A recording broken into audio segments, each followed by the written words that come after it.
গর্ভবতী মায়েদের মানসিক স্বাস্থ্য এটি আসলে কতটুকু জরুরি?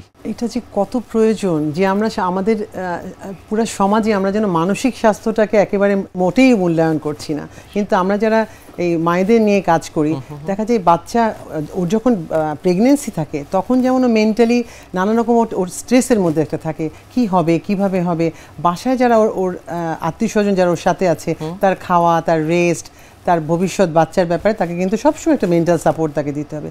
বেশি সমস্যা হয় বাচ্চা হওয়ার পর সবাই বাচ্চা নিয়ে ব্যস্ত হয়ে যায়। আর এই যে মার খাওয়া, মার রেস্ট, মার যে মানসিক একটা সাপোর্ট দরকার এটা নিয়ে কিন্তু কেউ খেয়াল করেন। এটা খুবই জরুরি এবং আমাদের যাদেরই এরকম পরিবারে গর্ভবতী মা আছে আপনারা তার মানসিক স্বাস্থ্যের জন্য দিকটা বিশেষভাবে খেয়াল করবেন।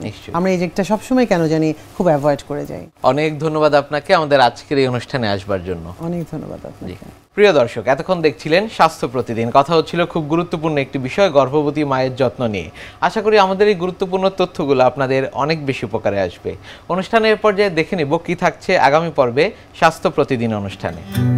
কারো যদি ফ্রেশ ব্লাড বা অল্টার্ড ব্লাড যদি পায়খানার রাস্তা দিয়ে নিয়মিত গিয়ে থাকে তাহলে অবশ্যই তাকে বিশেষজ্ঞ চিকিৎসকের পরামর্শ নিতে হবে for a quick examination and further investigation, specially blood test করার মাধ্যমে এবং ক্যামেরা টেস্টের মাধ্যমে, যেটাকে আমরা কোলোনোস্কোপি বলি অর ইভেন ফ্লেক্সিবল সিগময়েডোস্কোপি।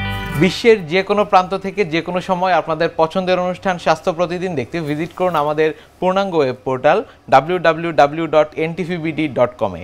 এছাড়া এনটিভির সব জনপ্রিয় অনুষ্ঠান ও খবরের আপডেট পেতে ভিজিট করুন আমাদের ইউটিউব চ্যানেল ও ভেরিফাইড ফেসবুক পেজে। আজ এখানেই শেষ করছি, আগামীতে আবারও দেখা হবে। সে পর্যন্ত আপনারা সবাই ভালো থাকুন, সুস্থ থাকুন, এনটিভির সাথেই থাকুন। আল্লাহ হাফেজ।